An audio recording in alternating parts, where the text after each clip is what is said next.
The Lord shall bring thee into Egypt again with ships.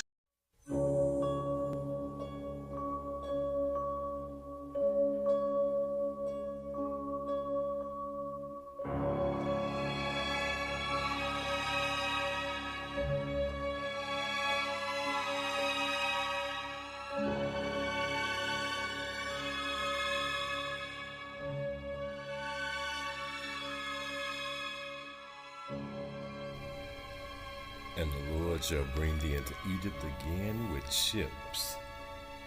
That is a powerful statement. That's written in the scriptures in Deuteronomy chapter 28, verse 68. The last chapter of the blessings and curses of the first 5 books of the Bible. See, in Leviticus 26 and Deuteronomy chapter 28, there's blessings and curses. And this was applied to the Israelites in the Bible. Wow, isn't that special? The Lord gave them a choice to have blessings or curses. So, when you look at a map, and as well as reading the Bible, you understand that the Israelites left out of Egypt on foot. They didn't have to go into ships, as you plainly see on this map. The Israelites left out of Egypt on foot. So, common sense will tell us that in order to return to Egypt from the Promised Land, you would also be on foot. You wouldn't have to go into any ships, right? Right. However, the Bible is the Word of God, which speaks volumes to us in spiritual matters. So the Lord was speaking to them on a whole nother level. He said that they would go into Egypt again with ships. Now, since we plainly see that they didn't have to go get on no ship to go into Egypt, we have to use common sense and have discernment of spirit. Because when you search throughout the Bible, when it's talking about Egypt, it's talking about the house of bondage. And it's written in the Bible 10 times. In Exodus 13 and 3, Exodus 13 and 14, Exodus 20 and 2, Deuteronomy chapter 5 verse 6, Deuteronomy 6 and 12, 8 and 14, 13 and 5, 13 and 10, and Joshua 24 and 17, Judges chapter 6 as well. Anytime it's talking about Egypt, it's equal to the house of bondage. That's what Egypt means. And that's what the children of Israel were slaves as. They were bondmen and bondwomen in Egypt. Deuteronomy chapter 28, 68. And the Lord shall bring thee into Egypt again with ships. By the way whereof I spake unto thee, thou shalt see it no more again, talking about their homeland, and there ye shall be sold unto your enemies for bondmen and bondwomen, and no man shall buy you. That means nobody gonna take you back home.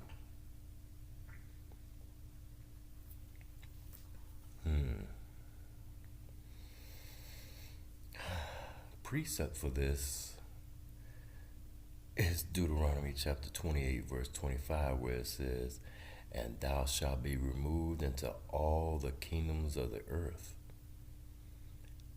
And how would that be possible? By slave ships,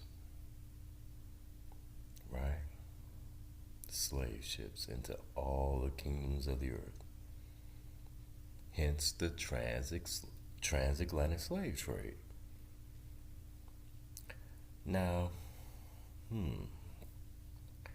let's see something here.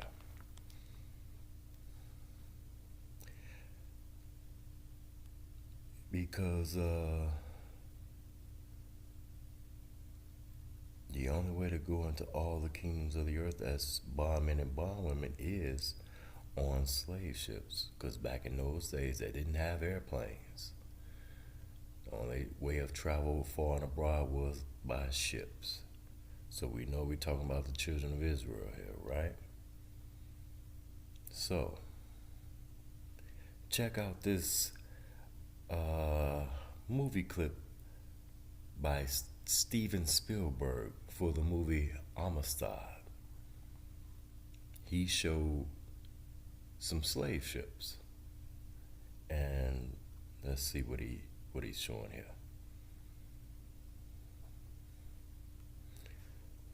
Wait just a moment.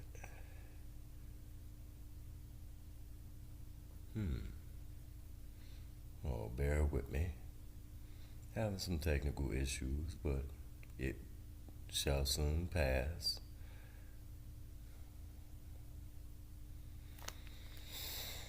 Man. So we have to do some deductive reasoning that Deuteronomy 28 and 68 and Deuteronomy 28 and 65 points to a particular people.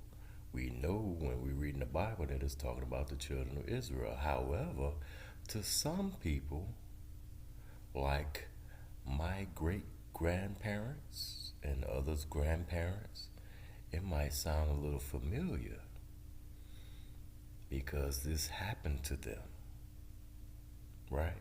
It happened to them and their forefathers. I remember hearing stories that my uncles were with my grandparents, my great-grandparents, picking cotton. How did they get to America? On slave ships, right? Via the transatlantic slave trade.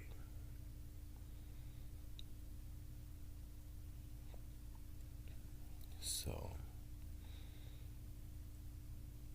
transatlantic slave trade, that's how one could be removed into all the kingdoms of the earth. And the transatlantic slave trade went on for hundreds of years throughout history, right? Countries were built on the backs, the blood, sweat, and tears of these slaves, our forefathers, right? Even if I find it, I'll even look for the video clip where the former President Trump even admitted it. Right?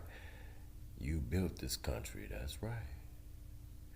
Okay, so here's the Steven Spielberg movie clip. Pay attention to what the slaves are singing.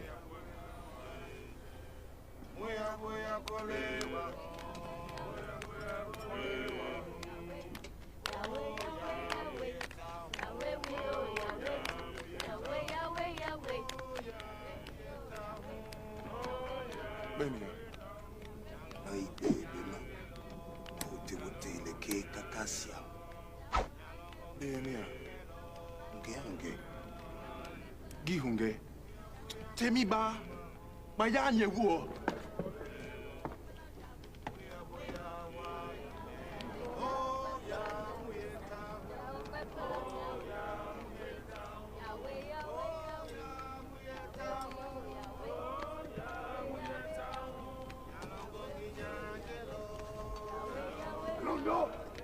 No. Wow, did you get that? The slaves were singing to YahWeh. And the women, you had their head covered. But these supposed to be Africans, right? Let me read you something out of this history book. This is The History of Slavery by Suzanne Everett. And it's page 54 talking about the Amistad affair. It says, in the spring of 1839, Singbe, the son of a Mende chief in Sierra Leone, was seized, sold to Portuguese slavers, and shipped off to Cuba. At Havana, Singbe and some 50 of his companions were bought by two Spaniards who chartered the Amistad to carry the slaves to Principe. One night after their departure, the slaves seized weapons from the sleeping sailors and killed the captain, Ramon Ferrara, and the cook. With Singbei now in command, they set the sailors adrift and ordered the owners to head for Africa. Instead, the Spaniards steered north and west, and 63 days later, the Amistad arrived off Long Island. So they ended up off Long Island. That's New York, right? So they tricked them. Instead of taking them back home to Sierra Leone, they took them somewhere else. But the slavers were singing to YahWeh. That's a big clue that even Steven Spielberg knew who they really were. They weren't Africans, right? Let me show you a map. That's where Sierra Leone is. Okay, on this map you see this is the Gold Coast. You got the Gold Coast, you got Benin, Sierra Leone, etc. The Gold Coast, the western part of Africa, where the slave trade mainly started, right? You look at maps of the Atlantic slave trade, you will see that the slave traders took slaves from all parts of Africa. But the main part was on the west coast of Africa, where Sierra Leone is, and Windward Coast, and Gold Coast, and Benin, and Gambia, and all those other countries, right? Here's another map of that side of Africa. It's called the Negroland Map from 1729. And you see all of these countries that were highlighted on a previous map right here. And what's in the same vicinity as those countries? Negroland. Negroland. I'm gonna let it be known something about this Negroland and what it entails, that this map is very important. You can find it anywhere on the internet. But this Negroland just so happened to be in the same area where slaves were taken aboard the Amistad, singing to YahWeh. Isn't that ironic? But we know Africa is the land of Ham, right? But here in the midst of the land of Ham, you have Negroland. Okay? Negroland. Pay attention to Negroland.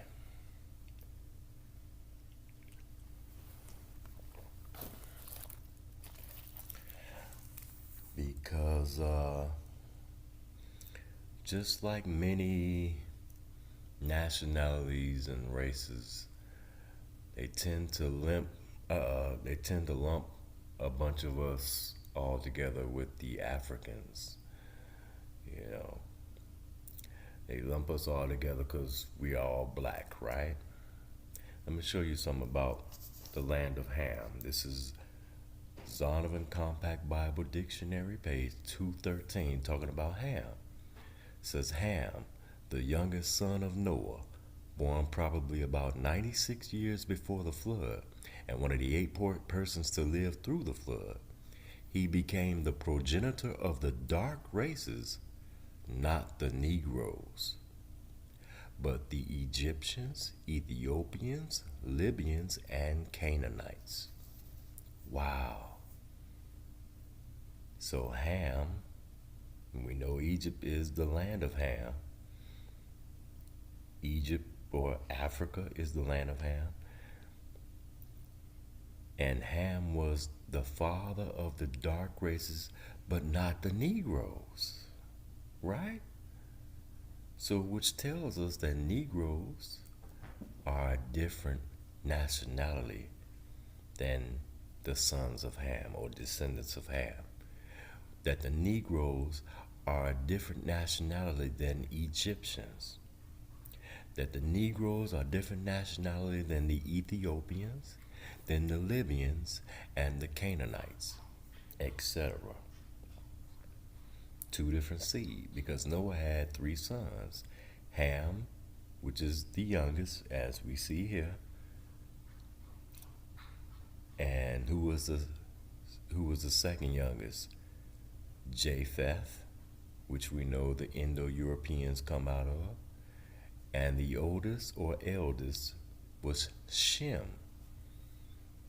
So, by deductive reasoning, if Ham is not the father of the Negroes, and Japheth is the father of Europeans or white folks, then he's not Negroes' fathers either. Then that means Shem is the father of the Negroes.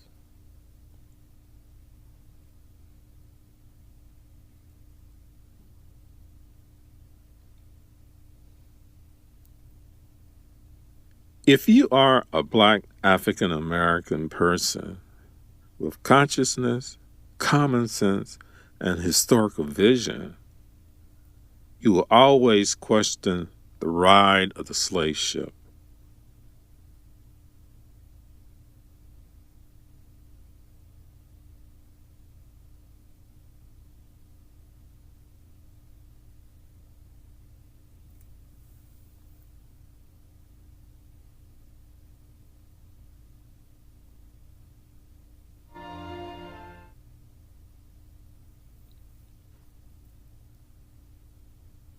Wow, did you pick up on that?